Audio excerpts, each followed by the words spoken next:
Bom, vamos falar um pouco da tua vida como repórter, principalmente como correspondente internacional. Você viajou vários países, essa é uma paixão que você tem também pessoal, um hobby teu de conhecer outros locais e agregar o teu conhecimento. Quantos países já de viagem trinta conhecendo? e seis É países. quase a nossa Glória Maria Erechinense, né? Ah, ah, Que agora partiu aí, mas tu mas ela é um viajou exemplo, bastante ela é um também. exemplo para os jornalistas, né, que gostam de ir atrás, enfim, viajar, conhecer culturas. Mais de 200 cidades em 36 países em 4 continentes diferentes. Poxa vida, qual é o teu país preferido?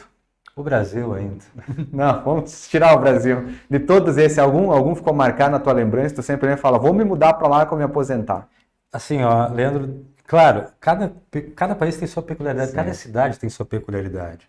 Na Ásia, eu gostei muito do Vietnã.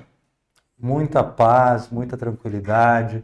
Na Europa eu gostei, por exemplo, da Espanha e Barcelona, digamos. Praia, aquele ambiente, sabe? Mas tem Hungria com Budapeste, tem Praga na República Tcheca, que são cidades onde eu moraria, citando três aqui. E aí tem Londres, tem Paris, tem Roma, que... Mas é mais para passear, visitar. Não sei se eu moraria.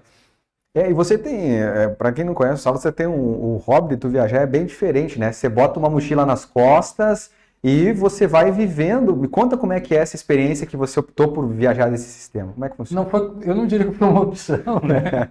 Porque assim tu consegue viajar muito mais, com muito menos dinheiro, né? E quem me conhece sabe que eu sou um pouco econômico, né?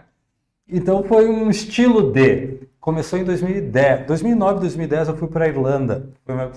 Morei Tu lá. já tinha essa ideia de querer viajar o Não, mundo? não, não. Eu fui lá para a Irlanda, saí do Brasil. Tinha recém me formei em Direito em 2008.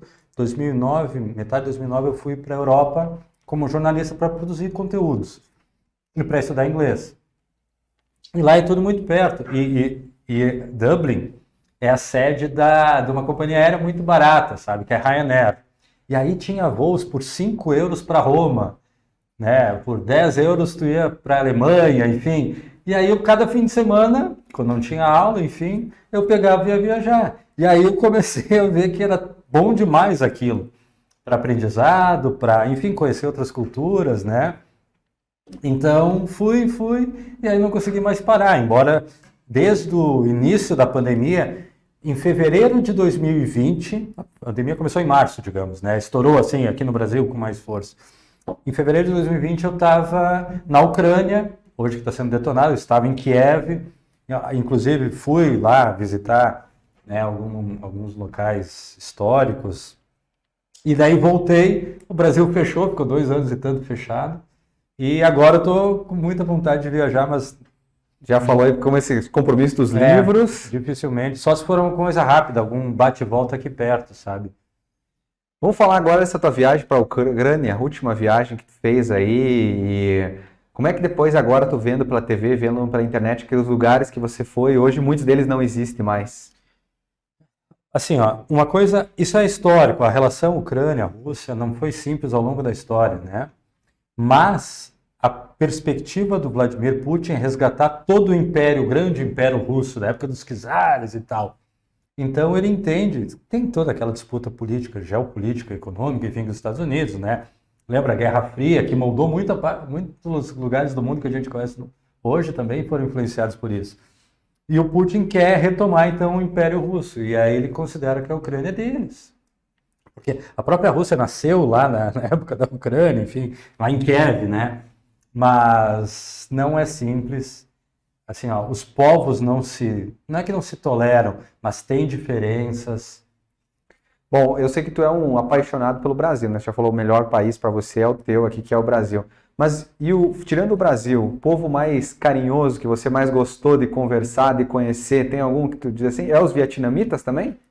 Mas assim, não foi tão fácil a troca de, enfim, porque nem todos lá falam inglês, né? Mas eles são muito cordatos, muito gentis. O tailandês é conhecido como o povo do sorriso, né? Eles sorriem para tudo. O vietnamita é muito gentil, assim, mas não houve de troca. Eu gostei dos espanhóis e dos canadenses enquanto povo. Assim, em regra, e eu já me encontrei com mais de talvez 20, 30 de cada um deles nessas viagens que o cara faz, porque a vantagem de. Porque tu falaste, bota uma mochila. A mochila representa uma viagem mais despojada de luxos, enfim. E isso envolve também tu ficar em hostel. Hostel é tipo albergue, que tu, por exemplo, divide o quarto com 8, com 10, com 12 pessoas de qualquer lugar do mundo. Japonês, chinês, né, francês, português e espanhóis e canadenses. Foi nesses encontros que eu vi que esses povos, eu não sei, talvez tenha sido coincidência, mas eles são muito legais, muito francos, então, e fiz bons amigos. Alguns também, que eu mantenho relação até hoje, alguns croatas. Então são povos que... Tem algum país ainda que tu tem vontade de conhecer e não conheceu ainda? Tu Todos. tava assim, eu quero colocar na minha agenda, próximo eu vou ir para lá. Tem muito. Eu gostaria de conhecer todos os países, né? Só que não é tão simples. Mas o Egito... O Egito eu não conhece. Tu foi para Marrocos, né? Tu me falou ali perto, alguma coisa, né? Mas África. o Egito, a Índia, que é uma cultura completamente diferente da nossa. Talvez, né, num primeiro momento o cara pode ficar meio assustado, mas é entender... Isso que é o bom de viajar, é tentar entender a cultura. Porque aí tu se despe, sabe? Tu tira alguns preconceitos, algumas coisas. Por exemplo, uma viagem que mudou a minha vida, Auschwitz, né? Ali a gente vê como tu dá valor para coisas que talvez, sabe, fica se apegando em... Então, porque o que aconteceu lá, Auschwitz foi o campo de extermínio, onde foram mortos mais de 1 milhão de pessoas. Na Polônia, né? Foi construído durante a ocupação, né? Os alemães ocuparam a Polônia e construíram Auschwitz e outros 5 campos de extermínio na Polônia. Por que a Polônia? Porque era mais ou menos no centro, tinha linhas férreas que facilitavam esse deslocamento, e lá eles mataram... Bom, 6 milhões de pessoas foram mortas durante o Holocausto, durante esse período da Segunda Guerra Mundial, 39 a 45. Boa parte delas foi morta na Polônia, e muitos desses judeus poloneses, inclusive, né?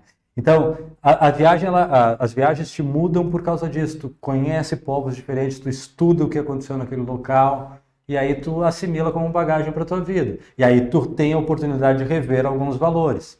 E, sabe, então talvez eu acho que isso me ajudou também a gostar tanto de ir atrás. Sempre se reinventa e olha o outro de uma maneira diferente.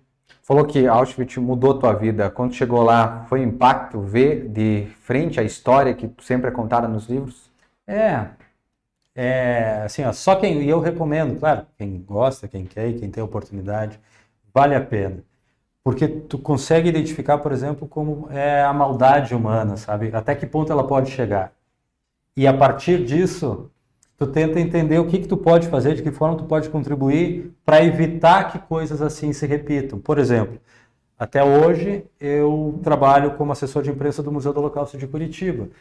Embora não esteja tão simples, a produção de conteúdos, enfim, até, né, eu já conversei com eles, quero ajudar mais, me peçam, mas tá difícil, o pessoal tem sido muito generoso, enfim, tem demandado pouco.